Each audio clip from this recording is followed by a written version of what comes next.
Hello and welcome to the WSBI ESBG Exchange podcast. I'm James Piper, Senior Advisor for Communications at the two associations helping savings and retail banks thrive. This is episode 4, which features 2 interviews conducted recently with WSBI member banks in Africa, Albarid Bank of Morocco and PostFinance of Senegal. Their stories are part of a bigger story about savings and retail banks in some 80 countries around the world.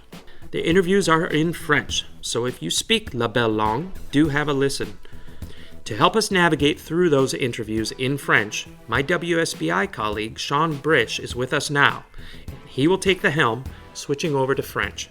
Merci James.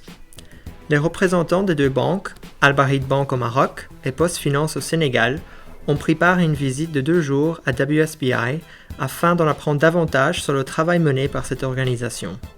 Un arrêt à Bpost Bank, membre de WSBI, était également prévu. Au programme, une visite de la branche bruxelloise ainsi qu'une réunion avec les représentants de la Banque postale belge. Nous avons également veillé à interviewer les représentants des 2 banques africaines afin de pouvoir partager ces entretiens sur ce podcast. Petite info pour ceux qui nous écoutent. Cette visite s'inscrit dans les efforts déployés par WSBI afin de promouvoir l'échange des connaissances entre membres sur les sujets d'éducation financière et d'innovation. J'ouvre donc le bal en vous invitant à écouter le premier entretien avec Mohamed Moussaoui, directeur général d'Albarid Bank au Maroc. Nous serions heureux d'avoir les derniers développements au sujet d'Albarid Bank. On entend beaucoup parler d'Albarid Bank dans la presse. Son développement en banque mobile fait la une. Et en même temps, vous êtes une banque toute jeune. Absolument. C'est une banque jeune et en même temps, on va dire, il travaille il capitalise sur un historique important des services financiers de la Poste. Parce qu'on ne démarre pas de zéro, on va dire. C'est vrai on est une banque jeune qui a démarré en 2010. Mais quand même, il récupère des services financiers historiques de la Poste. Et je rappelle que le premier compte chez Posto a été lancé en 1926. C'est quand même très très ancien.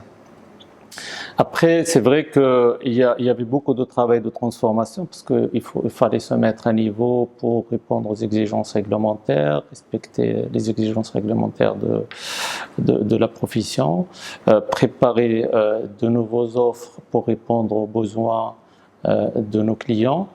C'était des chantiers assez importants qui ont été couronnés par des réalisations assez intéressantes, à la fois en termes d'inclusion financière et de bancarisation au niveau national. Je rappelle que la Banque postale marocaine, Albarid Bank, a contribué d'une manière très très importante à l'évolution du niveau de bancarisation au niveau national, qui est passé, à titre de rappel, au moment où on a créé la banque, était autour de 34%. Et aujourd'hui, en termes de nombre de comptes rapportés à la population, on est autour de 70%. C'est grâce à Albarid Bank. Albarid Bank également a travaillé fortement sur certaines offres et produits qui rentrent dans le cadre de le développement de l'inclusion financière, parce que vous avez posé la question sur le mobile. Effectivement, nous avons travaillé d'ailleurs avec l'aide de WSBI et nous avons lancé un produit à l'époque qui était innovant, parce qu'on était les premiers à le lancer sur le marché marocain officiellement en 2014. Et aujourd'hui, on va dire, nous sommes en train de récolter les fruits de tout ce travail-là, puisqu'aujourd'hui, nous avons des indicateurs très positifs sur l'utilisation de ce produit par la population marocaine. Pourriez-vous nous en dire un petit peu plus sur le produit ? C'est une carte, c'est un produit mobile en même temps de lecture et d'accès à différentes transactions sur le téléphone ? Alors, le produit en fait consiste à offrir aux populations qui n'ont pas forcément un compte bancaire, leur offrir la possibilité d'accéder à un compte mobile et de leur offrir la possibilité de gérer leur compte à partir du mobile et d'effectuer des transactions à partir de leur téléphone. quelles sont les fonctions les plus utilisées? Alors aujourd'hui, après on va dire à peu près 3 ans de lancement, les services qui aujourd'hui les plus utilisés par nos clients, c'est généralement les transferts ou les virements compte à compte, également les paiements de factures et la recharge téléphonique, les paiements également des impôts et taxes. C'est essentiellement les services qui sont aujourd'hui de plus en plus utilisés par nos clients. Donc, si c'est paiements et taxes, c'est du P2G, et les transferts peuvent se faire aussi entre différentes banques, où il y a un projet d'interopérabilité. Jusqu'à présent, étant donné qu'on était, on va dire, à peu près les seuls, avec quelques, on va dire, d'autres acteurs, mais on est, on va dire, l'acteur principal qui avait lancé ce type de produits. Et à titre d'illustration, à fin 2017, au niveau national, on était comme part de marché d'utilisation de le mobile pour le paiement des factures par exemple, et recharge, enfin toutes les transactions confondues, on était à quelque chose comme 73% de part de marché. Donc on était un acteur important. Aujourd'hui, il y a une volonté des pouvoirs publics de promouvoir ce type de produit, ce type de canal. Et il y a un projet qui est lancé par la Banque centrale et l'Agence nationale de la réglementation des télécoms pour lancer un projet de paiement mobile national avec la mise en place d'un écosystème pour permettre l'interopérabilité nationale. Nous nous inscrivons parfaitement dans cette démarche-là et on est, on va dire, très très actifs. On est la banque la plus avancée sur ce sujet-là et on est sur le point d'obtenir l'homologation au niveau national pour opérer l'interopérabilité. Quel est le taux de pénétration dans les régions rurales? Aujourd'hui, on va dire nous, globalement, on est à quelque chose comme 600 000 clients qui ont déjà adopté ce produit-là. Il reste quand même dans le milieu rural, il reste quand même à des niveaux inférieurs par rapport à ce qui est à la partie urbaine. Aujourd'hui, nous travaillons pour promouvoir davantage dans le milieu rural à travers les actions d'éducation financière. Et aujourd'hui, il y a une volonté au niveau national également d'aller dans ce sens-là. Avec la mise en place de réseaux d'agents à travers le milieu rural, permettre l'enrôlement et le recrutement de la population qui se trouve dans le milieu rural. Il y a vraiment des actions importantes qui vont booster l'accès de cette population-là à ce type de moyens de paiement et à ce type de produits. Et donc avec un cadre réglementaire qui va promouvoir l'utilisation des agents pour toutes les institutions financières en général? Absolument. Aujourd'hui, il y a 2 éléments importants qui vont dans ce sens-là. D'abord, il se trouve qu'en ce moment, nous sommes à la veille d'un projet important qui est lancé par la Banque centrale et le ministère des Finances pour élaborer une stratégie nationale d'inclusion financière. Parmi ces conclusions importantes, c'est que le paiement mobile est identifié comme un levier important de développement de l'inclusion financière. Alors, qu'est-ce qu'on a fait? Concrètement, au niveau national, on a lancé, on va dire, 2 initiatives importantes. J'ai parlé de la première, c'est la mise en place d'un écosystème de paiement mobile national qui permet à la fois de l'interopérabilité, mais également de lancer un écosystème de paiement commerçant. C'est-à-dire que les commerces de proximité demain peuvent utiliser le mobile comme moyen de régler les achats par les citoyens.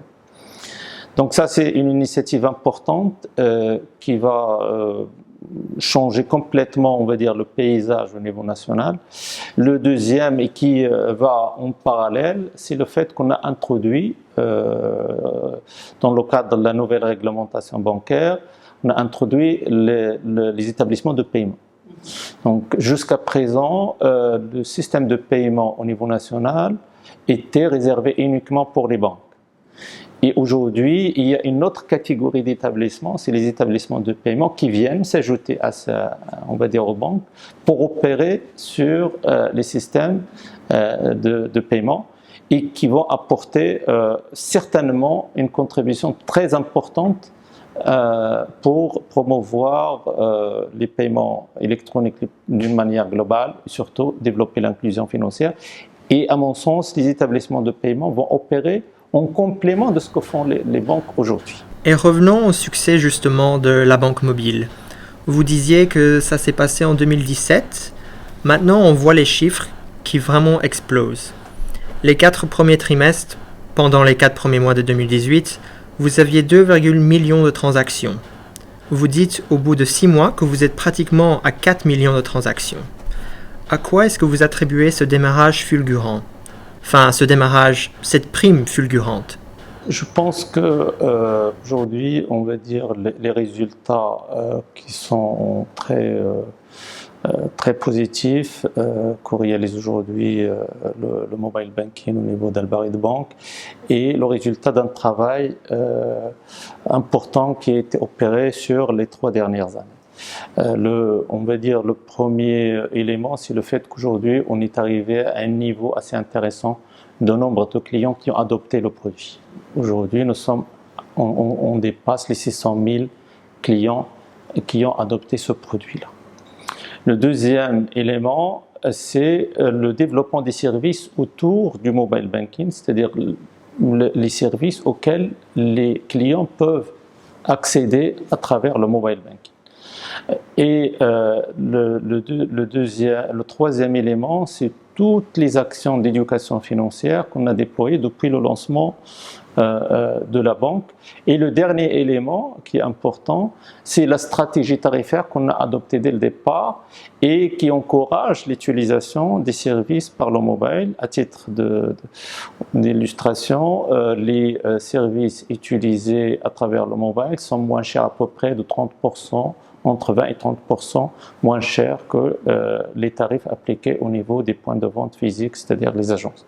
Tous ces éléments-là font qu'aujourd'hui, on est en train de récolter les résultats de tout le travail qui a été fait depuis les 3 dernières années. Un dernier élément, nous avons fait beaucoup d'efforts pour recruter, on va dire, les fournisseurs de services. Aujourd'hui, lorsqu'un client veut régler une facture, il faut qu'il y ait des facturiers derrière qui mettent à la disposition les factures pour qu'elles soient réglées par le mobile. Donc il y a un écosystème qui a été développé au niveau national et qui permet aujourd'hui aux clients qui ont le mobile banking d'accéder, on va dire, à toute une panoplie de créanciers et de facturiers pour régler leurs factures. Également, tous les opérateurs télécoms aujourd'hui offrent la possibilité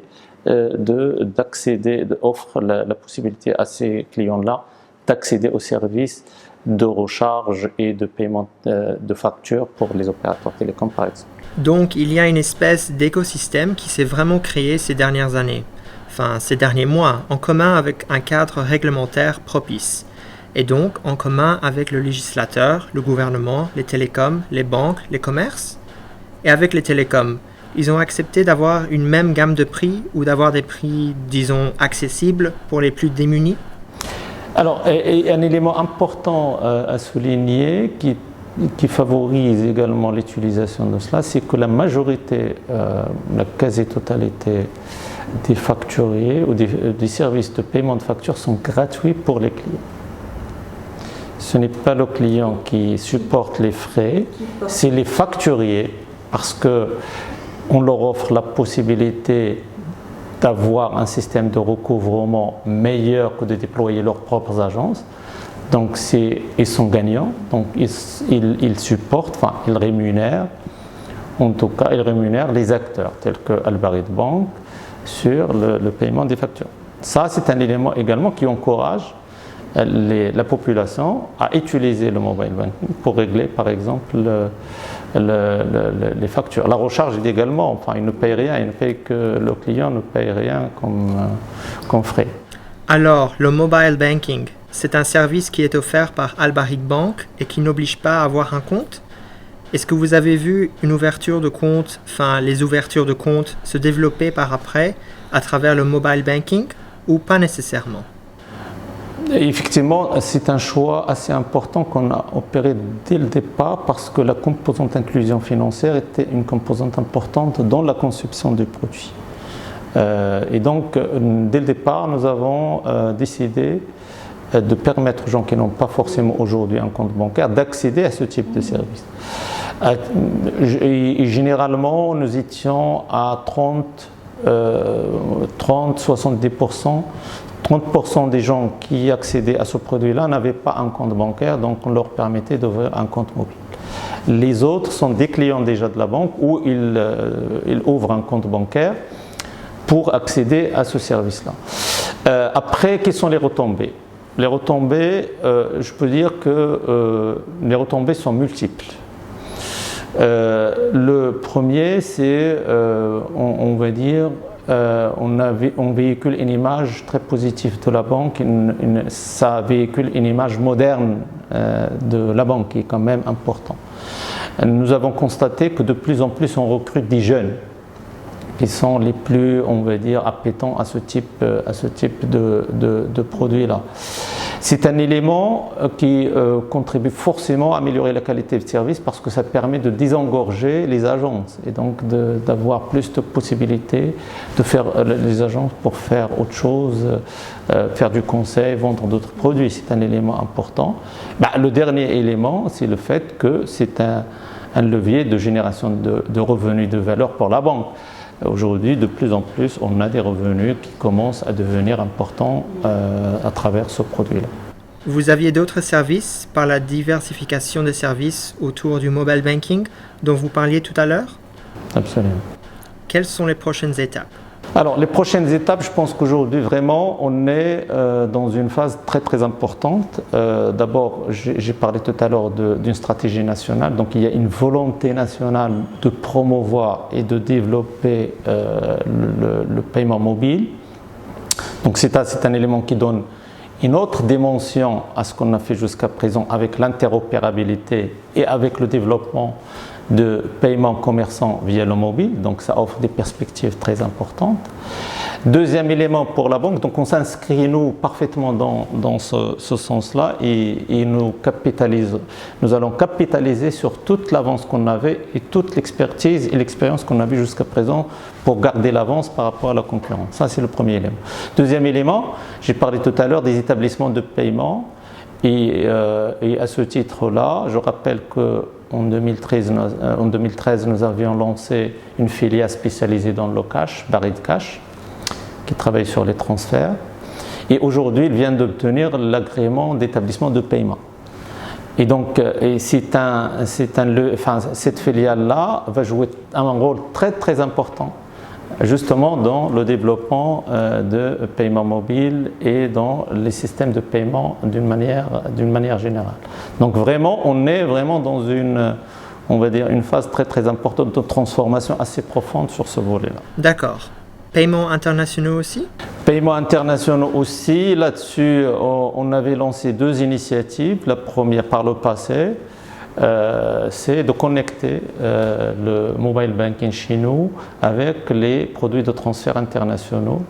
Nous l'avons fait avec les transferts Posto IFS, aujourd'hui il s'appelle Post Transfert.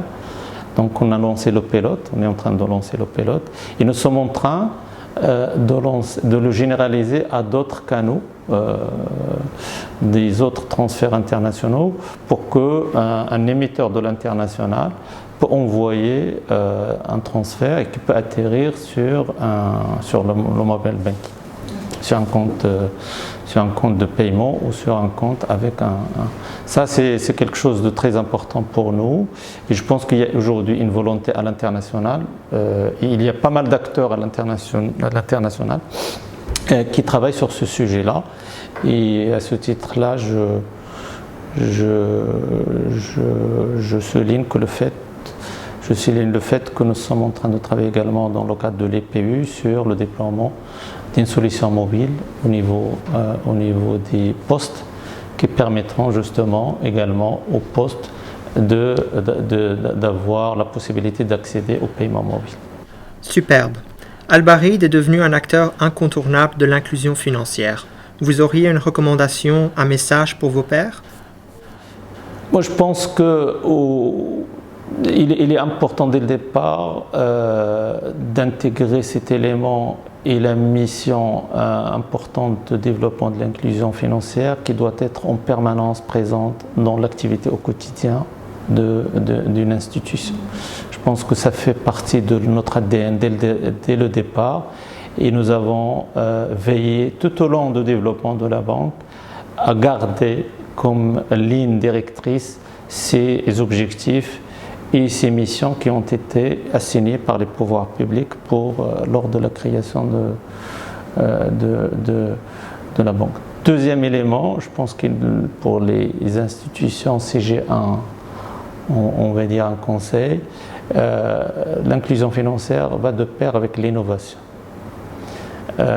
Aujourd'hui, pour les pays en développement, on va dire les services et les produits traditionnels ne sont pas forcément adaptés à développer l'inclusion financière. Et je pense ici là où l'innovation, aller chercher les expériences pertinentes, innover pour développer l'inclusion financière. Et je pense que le mobile aujourd'hui, le paiement mobile est un élément qui devient de plus en plus important pour le développement de l'inclusion financière.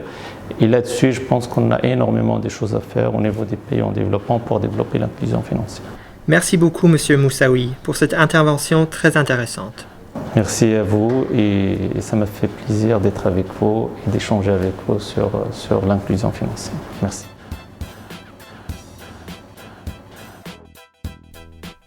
Et maintenant, PostFinance Sénégal, avec leur directeur général, Bassirou Wadé, qui nous en dit un peu plus sur sa banque. Bonjour Monsieur Wade. Nous avons le plaisir de vous accueillir aujourd'hui à Bruxelles en tant que directeur général de PostFinance et pour nous parler des derniers développements de PostFinance et de la banque mobile chez PostFinance. En fait, vous avez développé cette activité et un produit phare dont le succès grandit et qui est PostCash. Pouvez-vous nous parler des derniers développements en matière de banque mobile et de PostCash? Merci, tout le plaisir est pour moi aujourd'hui de partager avec vous une certaine expérience au niveau de ces produits et de la banque mobile au niveau de PostFinance Sénégal. Depuis 2015, nous avons lancé le produit PostCash sur le marché sénégalais pour répondre à un certain nombre de besoins de la clientèle. On a constaté qu'au niveau de notre pays, il y a un taux extrêmement important d'accès mobile, parce que le taux de pénétration du téléphone mobile dépasse les 100%.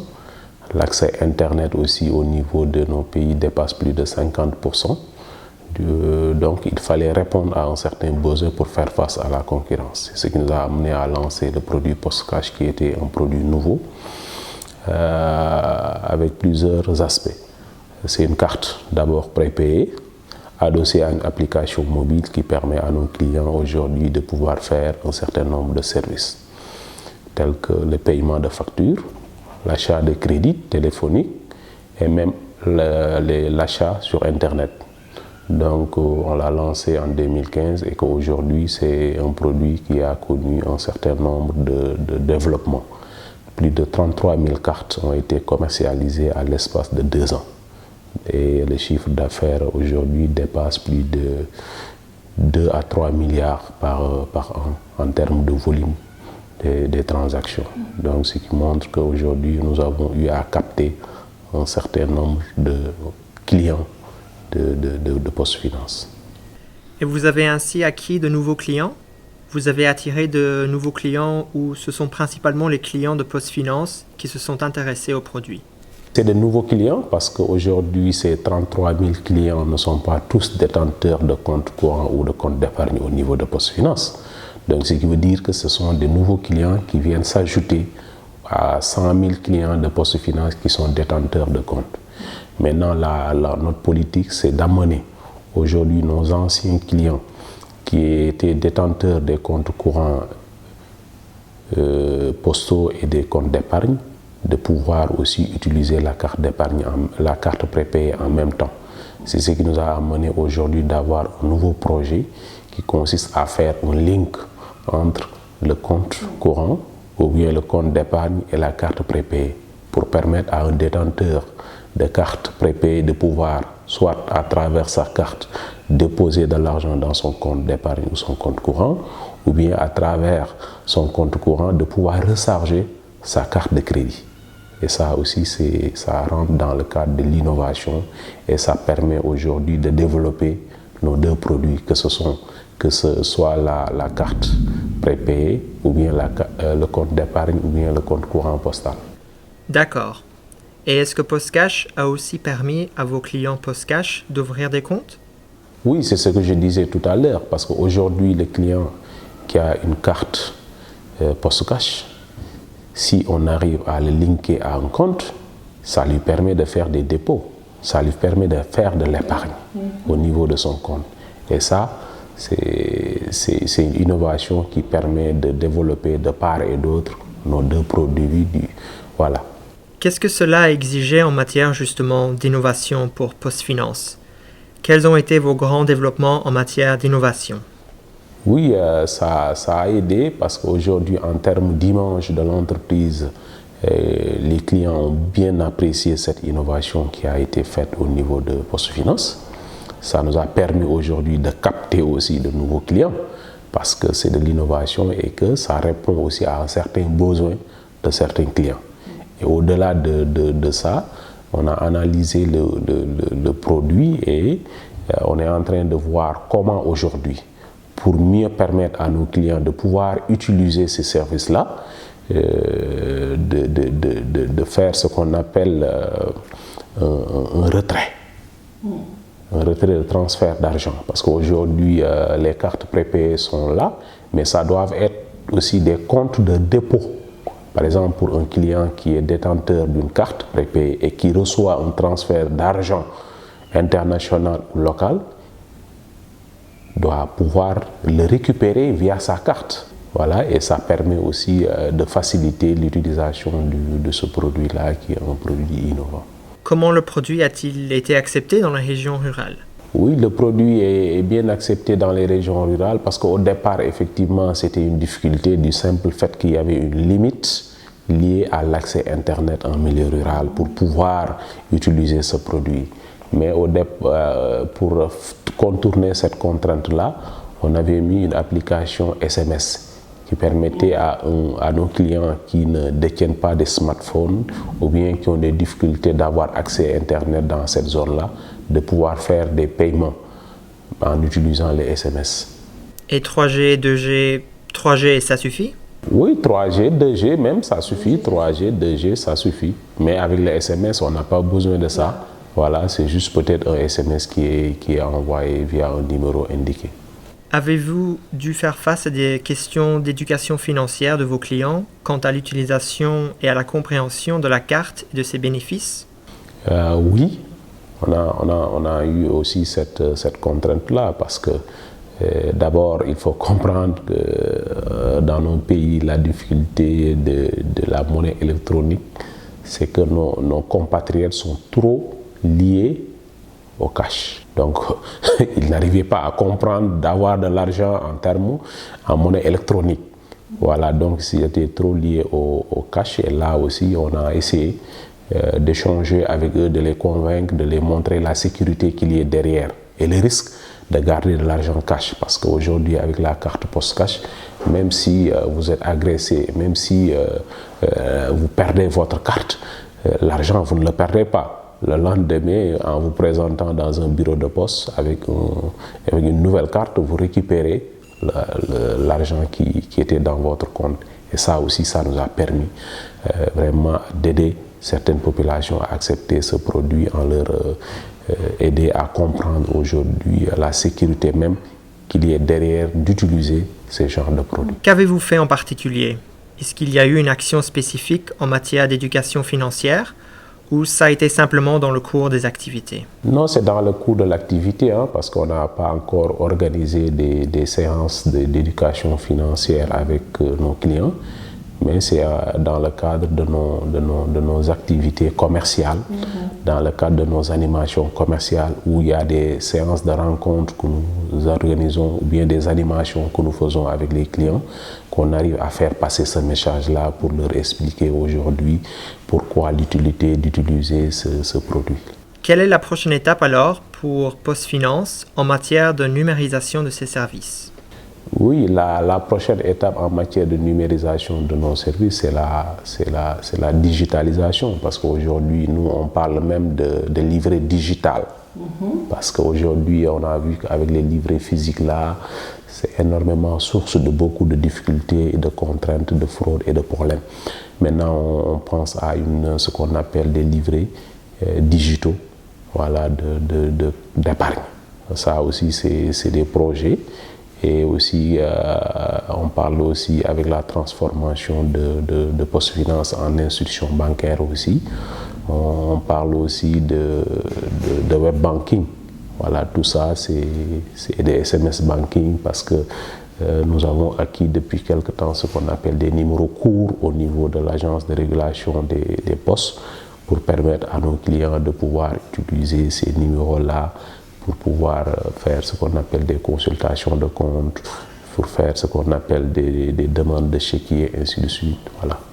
Vous êtes un acteur important en matière d'inclusion financière aujourd'hui. Qu'est-ce que vous voudriez dire aux législateurs pour vous permettre d'être encore un contributeur plus important? Nous sommes un acteur important, je dirais même nous sommes un acteur incontournable pour l'inclusion financière au niveau du Sénégal.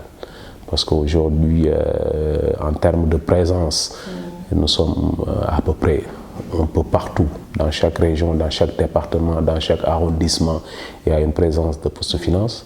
Aujourd'hui, il faut que les autorités, surtout les régulateurs, puissent être conscients de la présence et du rôle que doit jouer PostFinance en termes d'inclusion financière, et nous leur demandons d'être beaucoup plus souples et dans la réglementation aussi de tenir compte de la spécificité de l'institution. On n'est pas comme les banques classiques qui aujourd'hui ont une mission beaucoup plus commerciale que PostFinance, qui a une mission de service public. Et à travers cette mission de service public-là, l'accès aux services financiers de base doit être aujourd'hui une politique de nos États et que les régulateurs doivent pouvoir nous accompagner pour qu'on puisse jouer pleinement ce rôle-là. Merci beaucoup, Monsieur Wad. And that concludes our 2 interviews with WSBI members in Africa. That was really interesting stuff. And Sean, thank you so much for taking the time to work with us to make this podcast better. You're welcome. That concludes our 2 interviews from Al Bareed Bank of Morocco and PostFinance of Senegal. We at WSBI have had the privilege of seeing it firsthand on the ground what Al Bareed and PostFinance of Senegal do on a daily basis to help people reap the reward of having and using a bank account and banking services. These are great examples of how savings and retail banks serve their communities and help widen financial inclusion in Africa. And before we leave, we want to let you know that World Savings Day is on its way, October 31st. Listen in to our next podcast to learn more on how WSBI and its members will celebrate the day. To learn more about World Savings Day 2018, go click on our website or see the link below. That's it for this podcast for Friday, 5 October. Special thanks to our technical mastermind, Alexander Duchermont, and WSBI's Sean Brish. They really helped make this happen. And they did it in 2 languages. This is James Piper and Sean Brish signing off until next time. Thanks for listening. For more information about WSBI and ESBG, go to our website, visit us on YouTube, Twitter, and LinkedIn. The podcasts are available on both SoundCloud and YouTube.